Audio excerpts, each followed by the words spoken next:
Hello and welcome to Aquarium Dilemmas. I'm your host, Science Gal Aquatics. I'm Carrie, and this is my co-host, Jesse, and welcome. Hi, welcome to this week's episode. I'm excited to talk about this one because I feel like Jesse's going to do all the talking. I might. This is Jesse's big job in the fish room. This is where Jesse shines. This is his forte, and this is where you help me out the most.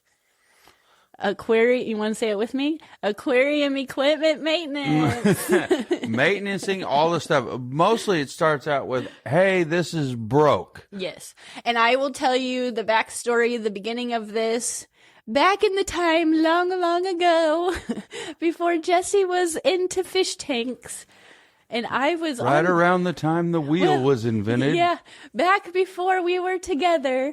And I kept fish tanks as a child, as you guys know, or as all of you know that's listened to this podcast, that I've kept aquariums my whole life. And I was under the impression that when they stopped working, you just threw them away. So what stopped working? You mean a filter? The filter. When the filter stopped working, you just threw it away. Or, I mean, if anything stopped working, it didn't matter. I guess filters are the obvious one, but anything stopped working, I would just throw it away. And some of that does come from my mother, because it does happen in other aspects of my life. When I get mad at something and it stops working, I will just sometimes throw it away and get another one because I get mad. But Jesse, this is I would say, the biggest thing. He opened my eyes to sometimes filters, they get clogged.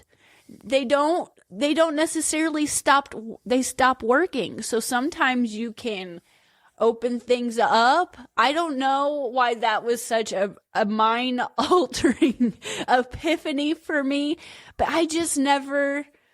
I don't know. I don't mess with things at all, really. I don't know how a lot of things go together.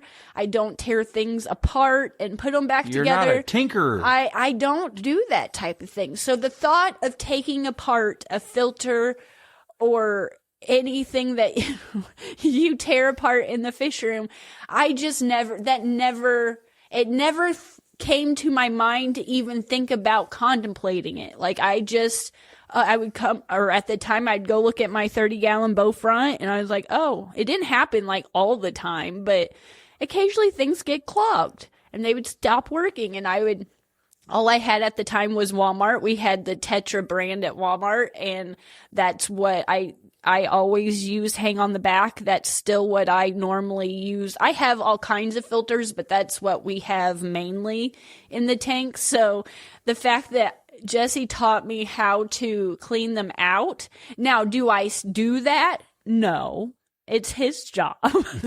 But he taught me how to do that. So today I thought it would be a fun episode because it's like a Jesse takeover. I feel like I kind of jotted down a list of things that equipment-wise that are in the fish room, and then I'll just say, hang on the back. And he'll be like, okay, this is where she starts yelling at me from the bottom of the stairs.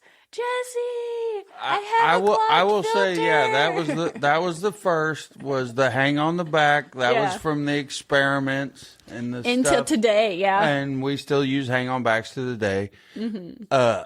Yeah, she was like, it's not working, throw it away. I gotta go to Walmart, get another one. Mm-hmm. Or pet store, get another one, whatever. I don't think we had PetSmart at the time either. We have one now in the town, but it didn't open up until a few years ago. So mainly through the years of fish keeping, the most reliable store that I've had in drivable distance from wherever the tank is and the issue that I need to solve has usually been Walmart. So I'm not going to talk smack about that brand or anything. I like it. I like their equipment. I like their filters. I will jump in on this one. I do like the Tetra filters. The Whisper filters. Yes. Is what the Whisper ones. Mm-hmm. I do like those. They make them in a wide variety of sizes. Mm-hmm.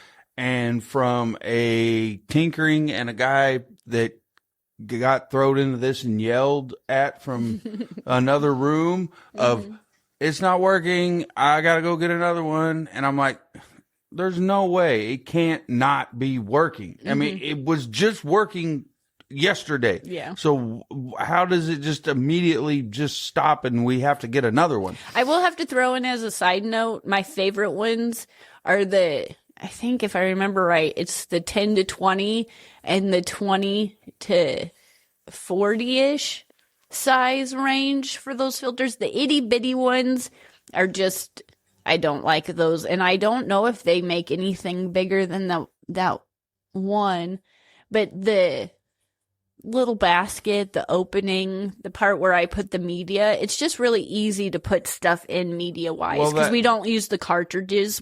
So I put sponges and media in there, but that's how we use the filter. But when it does clog with whatever, something over time in the tank, things get swept up in there and it gets clogged. This is where, okay, we're going to pick it up. Jesse!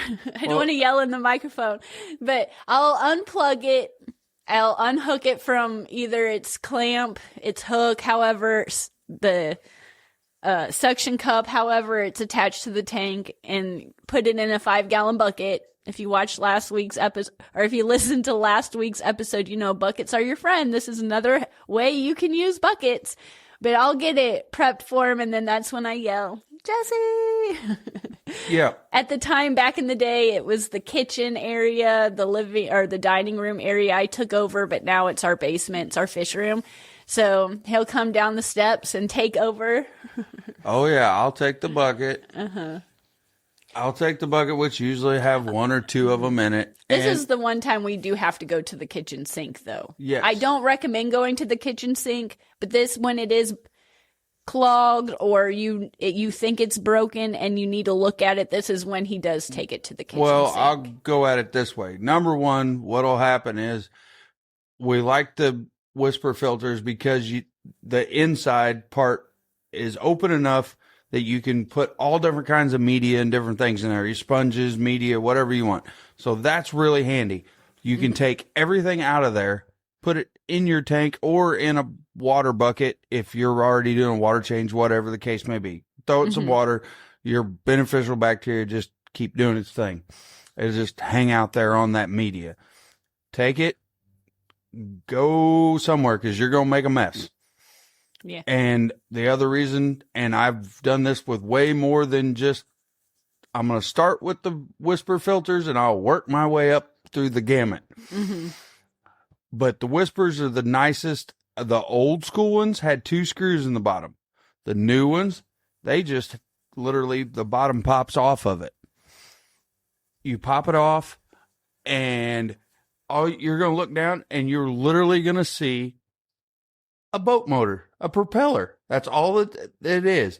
And you can pull that propeller out and it's just a magnet. So once it's energized, it spins the polarity of a magnet. That's all it is. And it sits there on a little tiny metal skewer like a boat prop. That's it. That's all it is. And 90% of the time, because of our water, it's either calcium or the goofy thing picked up a little piece of sand or a piece of algae or something. A snail shell. Yeah, snail shell will do it. That's another good one. Those will do it. Something's clogged it. Yep. And you can just pop it out.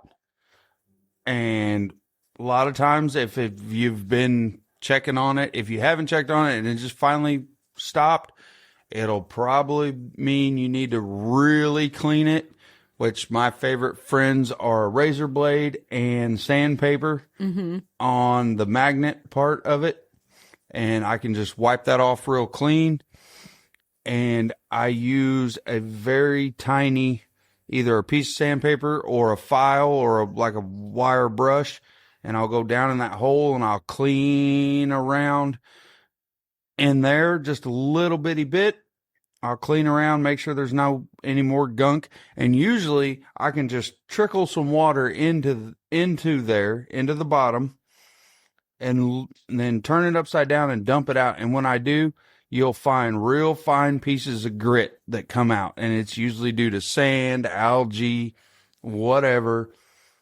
And that's all that was slowing it down. And it was slowing it down so it couldn't make a connection. Yeah.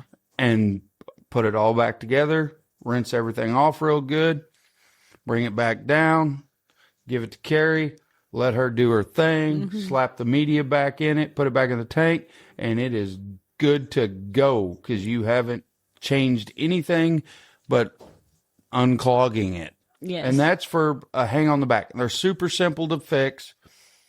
I mean, and granted, I haven't used a lot of different types of hang on the back. I do use this one 99.8% of the time.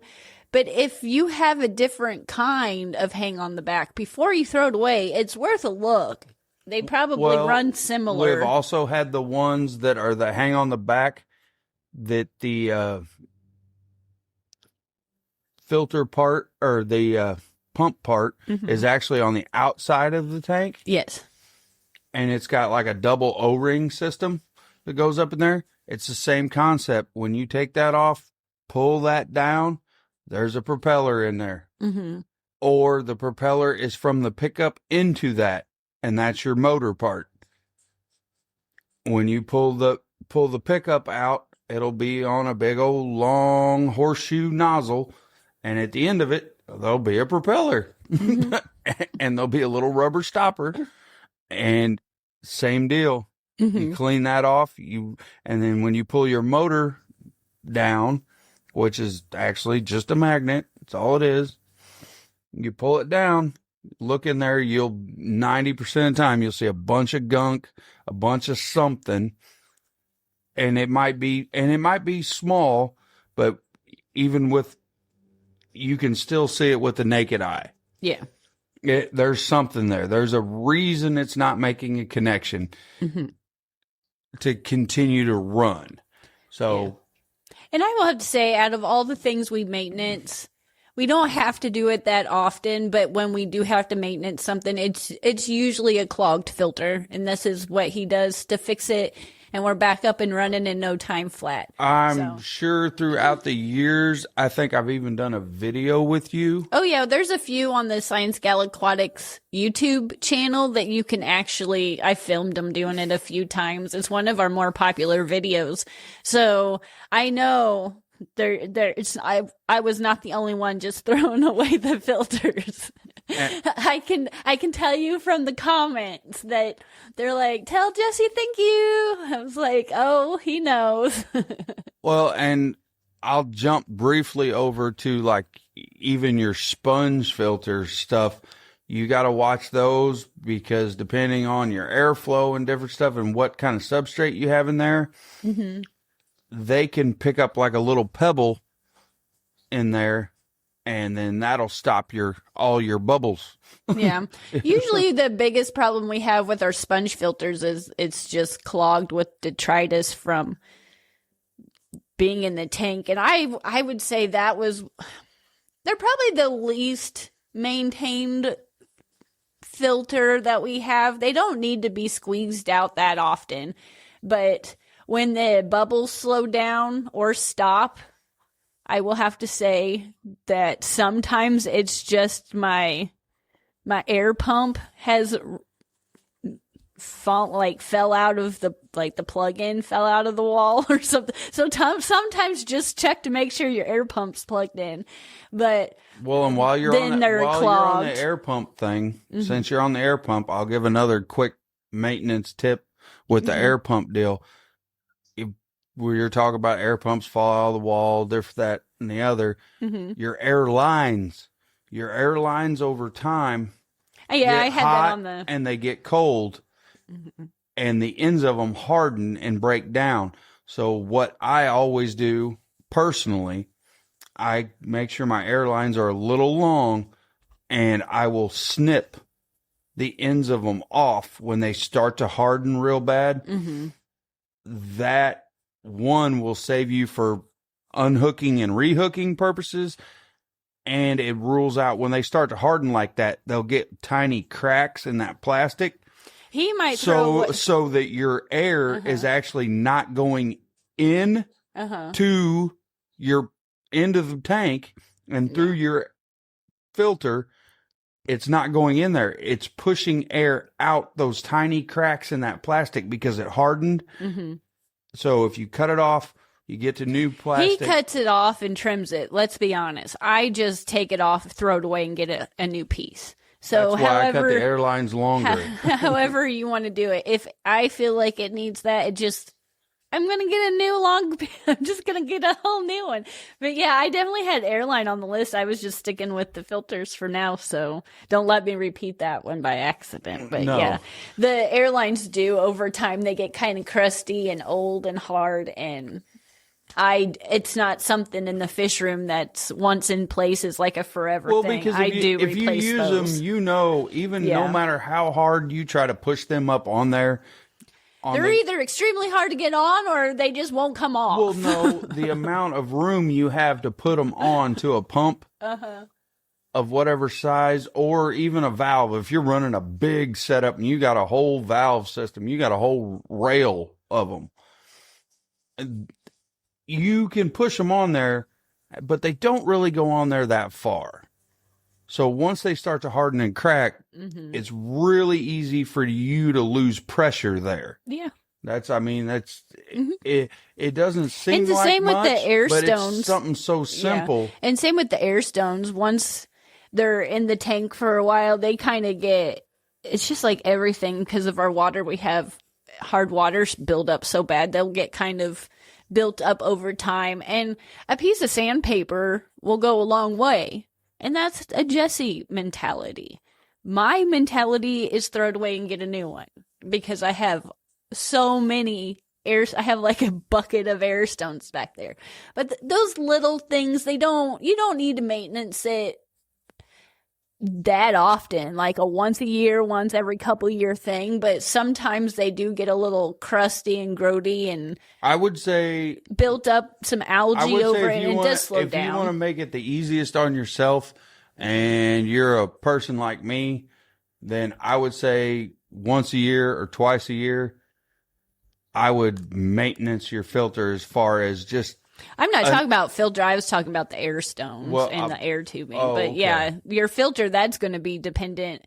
Our hang on the backs need maintenance far more often than our canister filter. Well, and I was just getting ready to get to that, was the canisters. This one, we really haven't run into an issue, but it's just maintenance. We started out with some very old school canister filters, which they were very hard to seal up. I don't recommend them. I don't know the brand name. They were older. Hand-me-downs. But it was a place for me to start in the hobby as far as tearing into something. That if I did break it, I wasn't going to feel bad because it wasn't expensive. I was just trying to learn what I could and couldn't do. And it made a lot of sense to me to tear it apart to figure out how a canister filter works. So then when we upgraded to the FX, I think it's 4s on some of our bigger tanks. When I opened up that booklet and I seen all the parts that you can order new O-rings, you can order new everything. I was like, oh goody. I was like, I've already tore apart a canister filter down to its bare bones, nothing but its shell. And we haven't had any issues to where we have to like fix anything on them yet. So the only maintenance we've really performed on them is just cleaning the media. Cleaning the media and cleaning, again, they have the same concept. They have a pump. They have a propeller. All of them are essentially the same. It's kind of how they're set up. Generally speaking, they all involve the exact same concept. With a canister filter, it's just a sealed system. So if you can't get a seal on it, obviously it's not going to be able to pump. It's a sealed system. It's just like putting a really good lid on a 5-gallon bucket. Since Carrie loves her 5-gallon buckets. I love my buckets. I know there's videos out there on how to make your own canister filter out of a 5-gallon bucket. Yeah. I've even watched those. I have blue buckets and red buckets and white buckets. I've even watched those on how to do it. I mean, it's just a sealed, it's a sealed filter, not an open filter like what most people use. I feel like if you're in the hobby, unless you're running a bunch of, it's probably just whatever is most available in your area. I have no idea. In our world, it seems like it, but our world's pretty small. it is small. It's very small. No. I feel like I've used all kinds of stuff. And then when I go to a show or something or see people out and I talk to them about fish stuff, I'm like, man, I need to break out I need to try more things. I will say with a canister filter, the main thing is if you're going to do maintenance on it, read your instruction manual. It tells you when to do it. I don't necessarily agree with all their timelines, but I do agree with always double checking all your O-rings, making sure they're all clean, whether it is to the actual pump part, the lid, motor, wherever, anywhere there's an O-ring and there's any sort of grit that could get there and get stuck, make sure and extra clean that really, really good. Double check everything. Make sure you got good seals on everything. That is my main thing with canister filters, because I have worked with the old school ones that were, they had a big orange O-ring that was square, and you talk about a booger to keep lined up. If you didn't get it smashed in there just right, it'd get a kink in it, and you'd plug it in and it'd start to work. And then the next thing you know, you'd see a little bit of water trickling right out of the side. And you were like, oh, shucks. And then you have to start the whole process over again. And then I guess the only other thing when it comes to filters here recently, I've always had just like darker colored filters. But here recently, I got a filter that's a hang on back. It's a Wase one. And the input tube is clear. And I thought that was going to be so cool and fancy. I was like, I'm going to be bougie. Like, this is cool. This is a cool filter.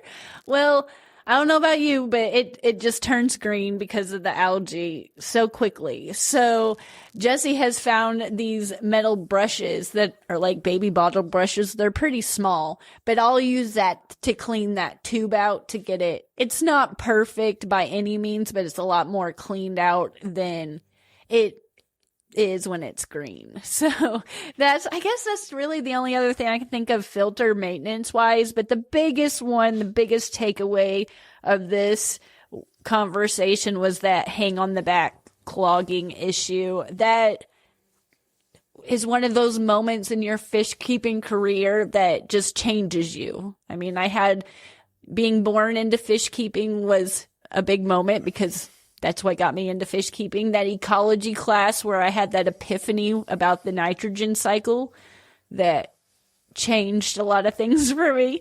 And then Jesse showing me how to fix a clogged filter. That was a huge moment of those just pivotal things that you can look back. Because now that I've reached that age where I'm like nostalgic about everything, and you're like, oh my goodness. Everything anymore, it's not always broken. It's not unspoken. Everything costs so much anymore. I will say that a razor blade and a brush cleaner set, it goes a long way. It goes a very long way, because that is what I use now when she's talking about. I did for the Awase filters that have the clear tubes. I was kind of in a rush, and I went to Dollar General and I found a baby bottle cleaning set. And that works. That will work. Just any of those small little brushes. They work really well. Super, super cheap. I think I gave $1.25. And it might be something that you're like, duh. But for me, I was like, man, that's cool. And this next stuff, it might seem kind of small and not that big of a deal. But when it comes to like your lights, your lids, your nets, like the little bitty equipment that we have in the fish room that still needs to be maintained.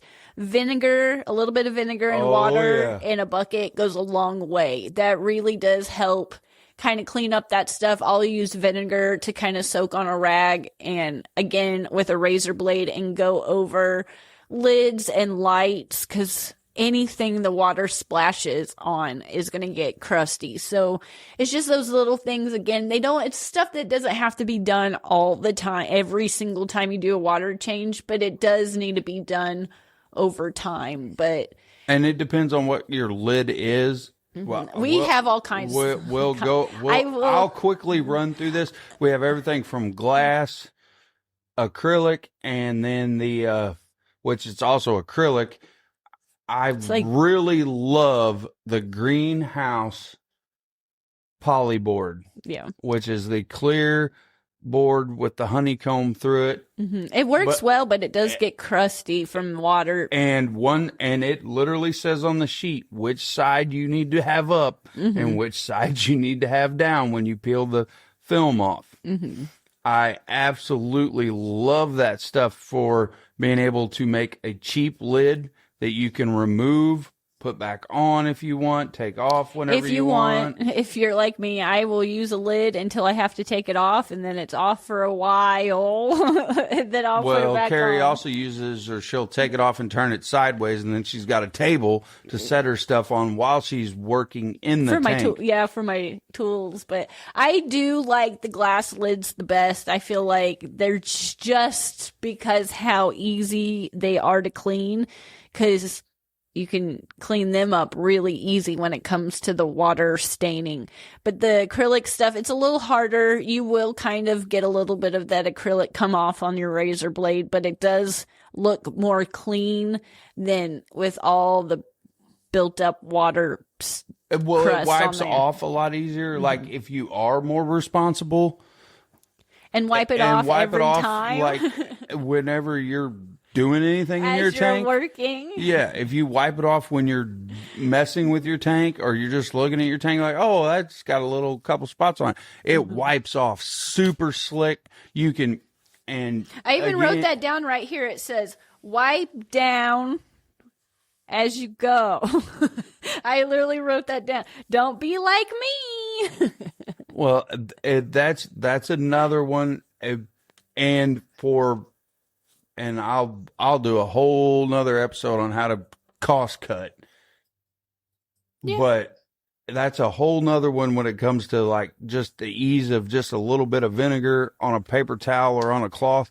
You can just wipe that off, just boom, and it's clean. And I will use vinegar and water on the walls because like I can't, if you know, you know. If you have water like us, you can relate and you just know. We have liquid rock. But even the back wall that the tanks are, that bow front when it was upstairs, especially the picture frames that was above it on the wall got all crusty from hard water buildup. It was just vinegar and water. It's your friend when it comes to this. And again, a razor blade. It is helpful. And with the nets, I'll let them soak for like 20 minutes and then rinse them off and then put them back away. I think that's about it when it comes to equipment. When you're coming to maintenance, I will definitely throw in with the nets. You can't ever have too many nets, and goes to Carrie's statement, you can't have too many 5-gallon buckets. If you got an extra 5-gallon bucket, you use a net, you throw it in that bucket, you can make you up a solution of vinegar and water. And make it a little heavier on the vinegar side if you want, whatever your preference is. Throw them in there. It's an easy way to be able to just then take them upstairs, take them wherever you got to go, rinse them off, shake them out, clean them out, let them dry. Boom, you're done. Yeah. And I'm all about ease, convenience, and making Carrie's life easier and mine by not. We gotta go to we gotta go to the store and buy another $30 filter. I'm like, no, we don't. Let me get my.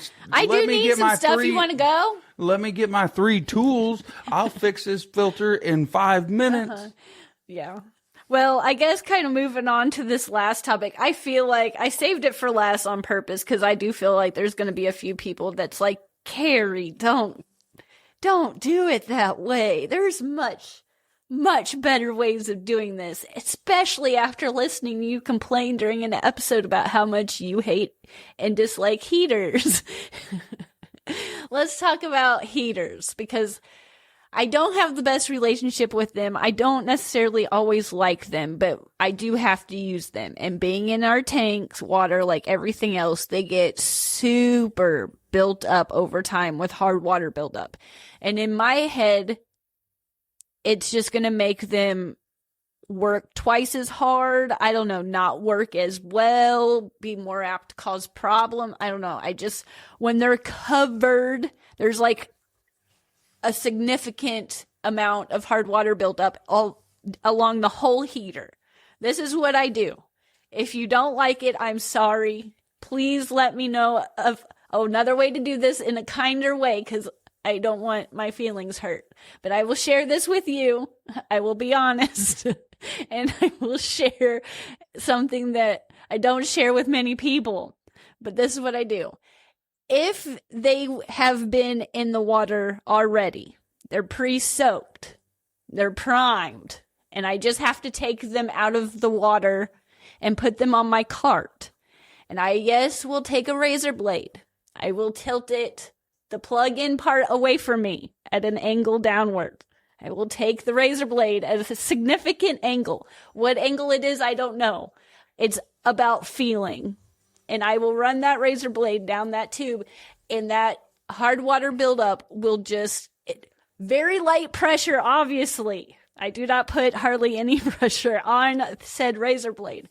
But that hard water buildup will just come off in huge flakes. Then I will wipe it off, and it will look like brand new.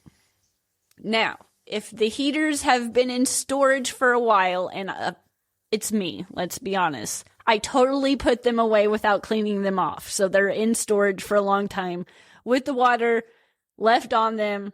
They harden. They're covered in hard water buildup. This is actually when I like them. This is when I like them. Because if she was to do this exact process of what she's getting ready to say,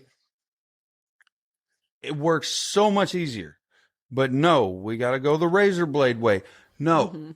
We have our different ways of doing things. If you pull it out of the tank and it's wet, and you take it and set it on a towel and leave it alone and let it dry, and it doesn't have to dry for a long time. You unplug it, leave it in the tank for a little bit, pull it out, set it on a towel, let it dry for a while. Give it 12 hours, whatever. Just let it dry. Let it harden a little bit. You can put your hand on that with a paper towel around it and just twist. Just barely. You don't even have to put any pressure. And it'll all flakes off. It doesn't happen for me. I have my method. He has yours. So if I will let you talk, I will let you continue your thought after my interruption. But just know, as he says this, why didn't Carrie try it that way? It doesn't work for me. Well, and that's fine. Okay, continue. It's fine. But if you let it dry and you take a cloth or a paper towel that has any sort of structure to it, any sort of abrasion to it, and just barely turn and rotate down that towel, rotate down it at all, it will come right off every time. And if your significant other is out of town and you must clean a filter that you had in storage and you're not around, I just pre-soak it somewhere and get it primed that way. But if this is probably a much wiser way to do it, so please take Jesse's example. But again, I don't know.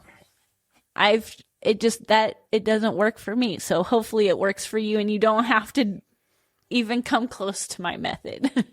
Well, it's not the safe way, the dangerous way. I'm not saying that your way is dangerous. I don't believe it is dangerous. I feel you're taking a razor blade to a glass tube. That is dangerous. I don't recommend it. Does it work? Like, charm? Yes. Does Jesse's way work like a charm for him? Yes. And hopefully that works for you too. Do it that way. That's just, I find it to be easier. And you're only going to probably have that if you have liquid rock water like we do, because the evaporation rate, calcium buildup rate, everything is a lot higher for us specifically. Yeah. And lids do help, but I wouldn't say it is a lids definitely help with crazy evaporation. Yes, they help with the evaporation, so we don't have the mineral buildup. But let's be honest, when it comes to aquarium heaters, they're clear. There's stages. Like, I'm sorry if you have soft water, and this doesn't make any sense to you, but there's stages. Like, you'll see your heater, and I guess it's just because it's something you see every day, and you're blind to it. But you're going to have like your brand new sparkly clear heater. Then it's going to get a little opaque. Then it's going to get a little bit like light tan. Then it's going to get like yellowish tan.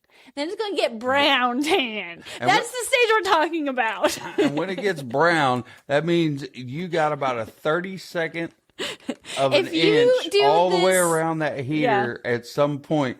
That is nothing but minerals. If you take your heater, not necessarily like completely out, but maybe just if it's suction cupped on, maybe one suction cup to like take it out and just kind of lightly wipe it off. Every couple water changes, you might not have the buildup as quick. And when I say quick for us, it's probably like once a year, once every 6 months, depending on the tank that it's in. Months, yeah, depending on the tank. It just depends. And I try to take them out as quickly as I can when the weather starts getting warmer in the fish room, because being in the basement, it just gets pretty warm down here, so I don't need them down here in the summertime. But in the wintertime is when I do rely on them. Well, the basement stays more of a consistent temperature year round. And like I said in that last episode, whatever episode it was, we talked about it. I hate them, but I love them. I'm so thankful that I can use them for the tanks that I have them. But I hate them at the same time. But I am thankful for them because they do make certain fish possible to keep in certain like places. So I'm glad that that they're available to use. It's just, I have a love-hate relationship with them, but I guess just mainly our filters, the heater, nets, lights, lids, things that get gunked up. Vinegar is going to be your best friend, and a razor blade is going to be really helpful. Some sandpaper. Harbor Freight is your best friend. If you are like me and you are in any way a hobbyist or a tinkerer of things, Harbor Freight's your friend. Razor blades, you can buy them there by all the way up to the 500 count. You can get all different sorts of handles. It's fun to go. Jesse takes me to the hardware store for dates. The brush cleaning set, they have those there. They have everything from the wire ones to the fabric ones, which they're not fabric. What are they? I just lost the word. Your clothes are made out of it. Like It's not cotton. It's type of acrylic. I don't have any idea. It's got plastic in it. It'll come to you after we end. Yeah, it's got plastic in it. They make those brushes for using on automotive stuff. There's all kinds of little bitty things you can get there that really help you maintenance all of your different type of filters, I will say, because there is some of them will be too scratchy, but you'll find one. You'll know. Well, because there's just so many. I can't cover every filter out there. I've never used every filter out there, so I'm not going to claim to know it. I know that they all work off the basic same principle, and you can tear them apart. Yeah, so I hope you've taken something out of this episode. I hope it's been helpful. I hope you've learned something from Jesse's secrets. He spilled a lot of secrets today, so thank you. Yep. Well, mainly the hang on the back thing. If nothing else, check out. I know I've done Carrie's made me do several different videos on some goofy, weird things I've done as far as fixing things, cleaning things, building things. Check those out on our YouTube channel. Yeah, and always go over to sciencegalaquatics.com and check out the plushies. You can get something super cute for your fish room or to sit on top of your aquarium. There's all kinds, and there's new ones being released every week. So make sure you stay tuned and check into those because they're super cute, and I work really hard on them, and I'm excited to share them with everybody. Yep. So again, I hope you've learned today. The big takeaway is don't throw it away. Don't throw it away unless you give it a shot to try to fix it. That's right. Don't throw it away on first glance, or don't let whoever throw it away. It might, whether it be your significant other, either direction, you can probably fix it. I have faith in you. You can do it. If I can do it, you can do it. And if you're in the Orlando area this weekend, just happen to be there. I will be there too for Aquashella, so I'm excited to be there. And if you're around, come over, give the show a chance, and come talk with me. It's super fun.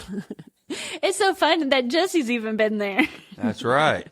Aquashella is a good time. Yeah, so if you're in the Great Orlando community. area, come to the show, get a ticket, and come chat with me, buy some good fish. And until next time, I'm not sure what we're going to talk about in the next one, but we will be here next week for a good conversation. So until we talk again, bye. Bye.